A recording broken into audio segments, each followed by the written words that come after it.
we're up and running. Still getting out all the kinks on this computer. Good morning, or actually afternoon.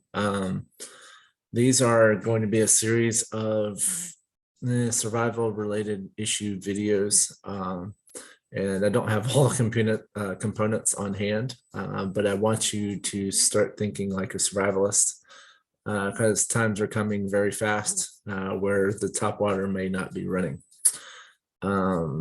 Think of places where you can find water.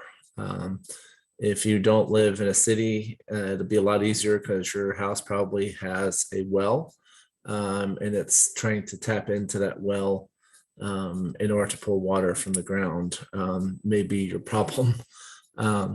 You can potentially, I don't know how easily or accessible it is, but you potentially could dig down far enough.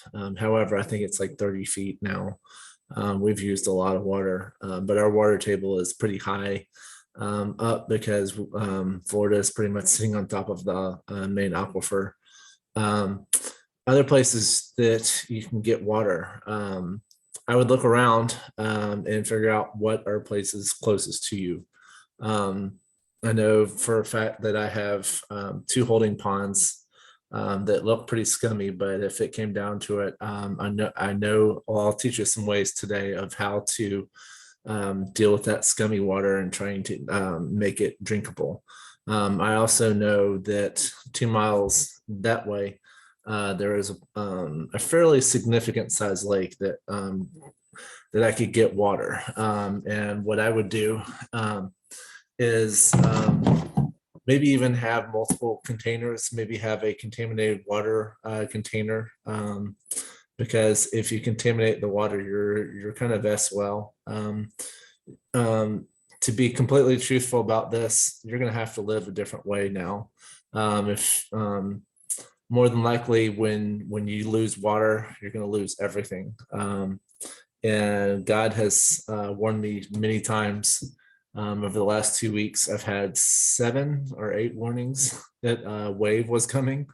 And if a monster wave like what I see coming happens, I'm just trying to give you ways in which you can survive. But yeah, I have gotten this.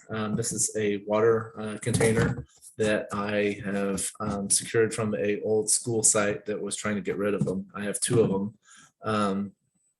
But what I would do is think of ways of collecting water.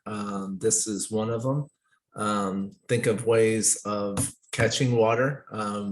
Thankfully, well, if you live in Florida in the Southeast, you have rainstorms. And so think of, okay, well, you have barrels, buckets. If you still have time, I would go on Facebook and you can get a big 55-gallon blue barrel, because all food comes in these big 55-gallon drums that food schools and like camps and everyone has to have. And usually you can find them online, anywhere from $25 to $50. It's a good investment. And you can potentially put a tap on the bottom of it, or just catch the water and make a system where it comes off of your roof and into the barrel. But you're gonna have to figure out ways of catching that water. You're gonna have to use your head on this one. That's up to you, and then figure out how to access that water. If you have like a little siphoning hose or whatever. But you need to start thinking now, okay, what am I going to do? Do I have containers in my house that I can fill up? And this is not going to be a short-term survival situation. This is not going to be a hurricane where power may be on in a week or 2. You are looking at potentially the grid going down for months. And so that's when you're going to have to look at lakes and other things. And you may have to leave your house. You may have to pack up a bag, and I've thought about that too, and go to where there's water and food and everything provided. But let's get back on topic. There are a lot of things that you can buy at the store right now. I got these little tablets, and one of the tablets can go in 1 quart. Well, it says 1 liter, which is slightly over 1 quart of water, and it sits for 4 hours. It's a little chlorine tablet kind of thing. You can also, I have a bottle of iodine, and I forgot how much iodine it takes, but you can put in some iodine into like a Nalgene bottle, kind of like this, and the iodine will kill everything in that water. Never ever drink water unless you're absolutely dying of thirst, because you're risking your life. It has giardia and all kinds of bacteria and nasty stuff in the water. Think of everything that nasty comes out of your potentially out of the house, out of a sewage system, out of the back end of an animal, that's in the water. So you're going to have to somehow remove that in order to make clean drinking water. So tablets are a good way. However, if you want to go for a really cheap, easy solution, Clorox is your best bet. Get the non-scented variety of Clorox bleach, and then you'll need a little eyedropper, because I just read online 2 seconds ago that 1 drop, well, it's like 1.3 drops of Clorox into a 1 quart bottle. This is actually 2 quarts. Just make sure that you read the how much water is in your bottle. So 32 ounces is actually 2 quarts, I believe. So this would take like 2.5 drops of Clorox, and you switch it around, you swirl it around, and you basically uncontaminate your water that way. And you let it sit there for a little bit, and allow that Clorox to kill the water. Clorox is normal in tap water. If you want to go bigger, you can get a gallon size, so your milk jugs. Obviously I'm prepared, but you can get a milk jug, and it's 5 drops of Clorox bleach into this water will kill everything in it. So that's a really helpful thing. Trying to rearrange real quick. Another thing that I would do, because I know that our holding ponds over here, and the pond has all kinds of algae and other gross things in it. And there are a few ways that you can, that are off the top of my head that I would use. You can either use 2 different ways.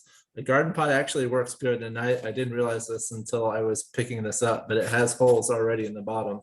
And so these are really would make a great filter. Or what you could do is you could cut the top, or cut the very this part off of it. And I have one that I cut, but it's down at the beach.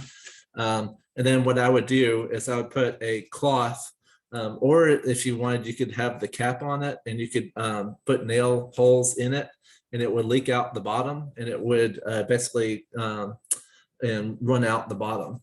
But basically what you're doing is you're layering this. You're going to put, so like you can put cheesecloth, you can put, if you have a shirt that you don't want to use, or even a little patch of a shirt, you can rip that off and put it as the very bottom layer. Because if all that water came through, and the other issue that you is if you have sand and gravel in here, what will happen, and because I had this happen to me last weekend when I tried this, is all the sand will run out the bottom end of it.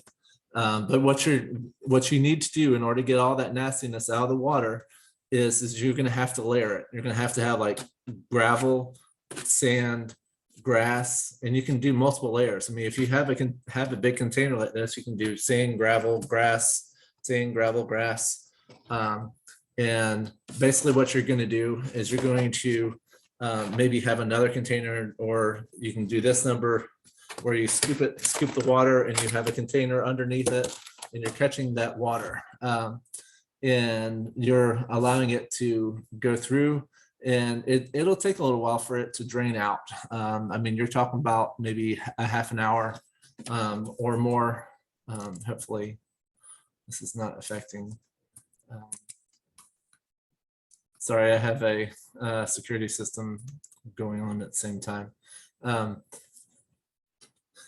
But you're basically having a container and you're running it through.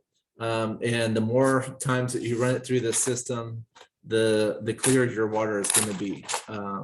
So that this is your best bet of clearing off all that nastiness out of the water. However, you're not going to purify the water by doing this. You will still have to treat the water with Clorox or with a tablet or with something. In this container, what I found really interesting is you can do the same thing that you did with that one. Put a on the inside of it, there are already holes, so that's awesome. So you're good to go there. But you can put a cloth on the bottom, so you can get a t-shirt, you put cheesecloth. Just basically what you're wanting to do is have the water go through. And I would potentially pre-soak that shirt, because what's going to happen is all that water is going to hit the shirt, and it's going to the shirt's going to basically absorb all that water. So you need some way, and you can use something else. And basically what you're doing is this a final strainer. So if you don't have cheesecloth, think of something else cloth-wise, or something that you have in the house that's flimsy that can go in the bottom. If it has very small holes, just think off the top of your head, and it's like, and put this system together now. Because I feel like the SHTF is about to hit the fan, if you know what I mean. And so I'm on here as God's kid, youth, whatever, son, and I'm trying to get you ready for that day, because we do not know if the shit will hit the fan and then we're taken, or if the rapture will happen before whatever. However, if you're not right with God, you won't be going home in the rapture, and you'll have to fight like crazy in order to get out of here. So I'm trying to provide you some tools in order to make it through that time. As far as I can tell, vinegar does not kill all the bad things, but I'm gonna have to do a little research. You can do a little research yourself. I do have vinegar on site too. So those are two very good things to have. And there's one final one that I can show you. If you have two water containers, like if you have one water container that's all kinds of nasty crud in it, you can put a cloth. I don't have a piece of cloth. I couldn't find one this morning, but you can have a piece of cloth draped from one to the other. And what will happen is that water will seep through that cloth into the other container. So that will get rid of a lot of that nasty crap out of your water, and really help you. So let's see, any other water. Another way you can get water is to put a bag onto like a limb of a plant that is blooming. Leaves naturally give off water, and you can collect that water, and that's a great way to have water. Another thing you can do is, if you have dew in the morning, I know it's not a whole lot, but what you can do is you can potentially take a shirt or a towel, and you can basically run it through that dew or the wet of the grass in the morning, and you can collect all that moisture, and then you can wring out the shirt into a container, and that is a little bit of water for you there.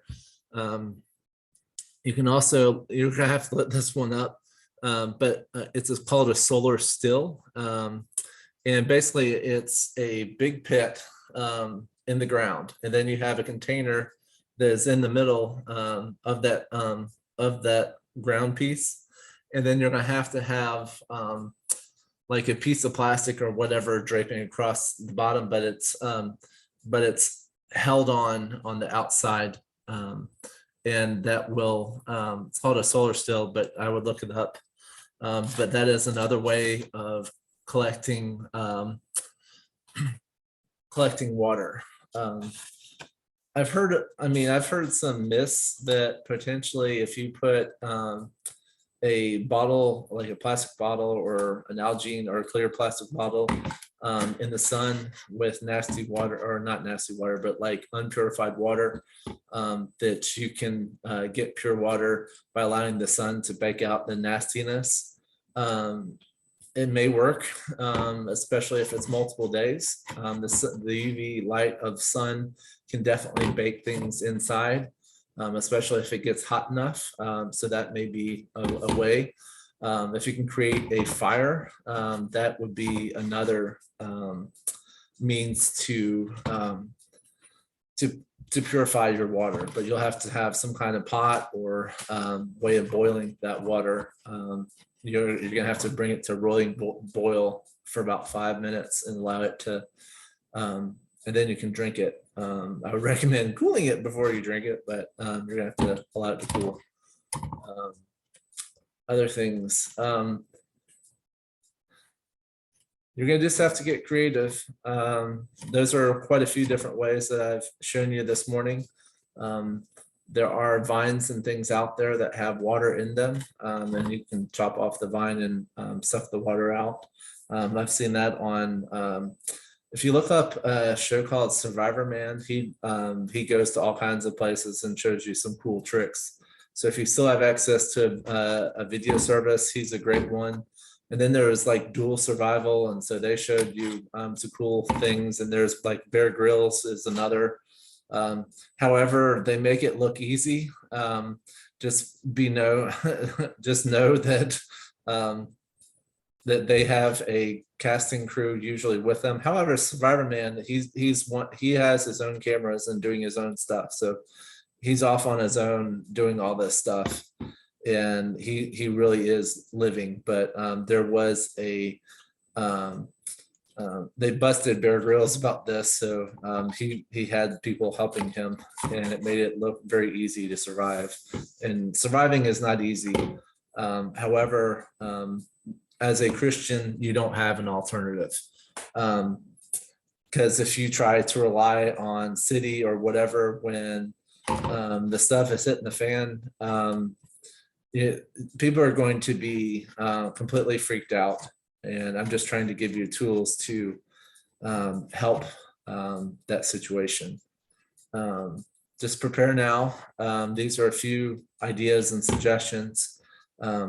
What's nice is there's quite a few springs in Florida. So if you live in Florida, I would find a spring if it's not too far from you. A lot of that water is pretty pure. So if you can get as close to the source as you can, that would be great. If you have a well, and have a hand pump to get it out of the ground, that's a great way to survive. But you're going to have to change the way you handle this type of year or this time, because you're not going to be able to bathe every day. Throw that out the window. Don't even think about it. You're going to have to clean a little differently. What I would suggest is, if you're cleaning, have several different basins. You have the first one, you basically lather it up, and then the second one gets rid of all that stuff, and then the third one is kind of like the finishing touch on how to clean. And also, you're going to have to figure out a way of washing your clothes. You're going to probably stink because you may not have deodorant, but you're going to just have to get used to other people's stench. But one idea of how to wash clothes with water, which I have done myself, you get a big 5-gallon bucket and you get a plunger. However, I would not recommend the plunger that you have currently in your bathroom, because it's probably been used. I got a clean plunger, and basically what you do is you add a little soap into the 5-gallon bucket and you basically plunge it. It does really well. It gets a lot of the stains out. And then you're going to basically have to go through 2 or 3 consecutive emptyings. So the first time you're going to probably add the dish soap or whatever you're going to use. And then the second time you're going to plunge it and try to get that stuff out of it. And if you can live with a little bit of smell and detergent on your shirt, then I would use it that way. So Um, but a lot of as long as the water is not going in your body, as long as it's not going in your mouth, you can wash clothes with dirty water. They may not come out as clean as you want, but just you're going to have to live differently. And if you're in the tribulation time and basically people are running for their lives and whatever, you're going to do everything you can. Potential what you can do is take off your shirt and in water and just rub it against rocks or however you want to do it, and you can mess with it. Your mentality is going to have to change. I know right now, obviously, I live in a house and I have everything supplied, but my brain operates and thinks differently than most human beings. And I'm ready to survive if it comes down to it. I can walk out this house with a backpack and whatever I need and be able to survive out there. The biggest question is getting enough food in my body to sustain me. But I do have, but that's another topic. So the biggest thing, rely on God, allow him to help you. Without God in this time, you're going to fail miserably. You will not have enough stuff. And if what I see coming happens, you're going to have to figure out a way of removing salt water, because what I see coming is a big is a wave. And if it hits where I think it's going to hit, what's going to happen is all that salt water that comes off of the coast is going to hit it, on the inside, and it's going to basically wipe out all the fresh water. So you have to figure out how to get rid of that salt water. Your body can't live on salt water. You'll puke. So just keep that in mind. But on that note, I would look into desalination. There are ways of basically boiling the water, and you're going to have to find some way, like a container where it's a tube or some way of catching that water into another vessel, because what's going to happen is that evaporative material that's coming off of the boiling water is what you're going to have to use, and that's desalination. That's quite a process, and you can't get it out with Clorox and these other things. And the best way to do it is just try to remove the salt as much as you can. Thank you for joining me. I truly hope you give your life over to God, because you will not make it, and he can do miraculous things in your life. And just like in Moses's time, he can make it rain in the desert. He can provide water from a rock. So please rely on him, go to him, and join me for the next video down the road, which I'm going to probably do in the next few seconds. So thank you and have a great day. As long as I can figure out.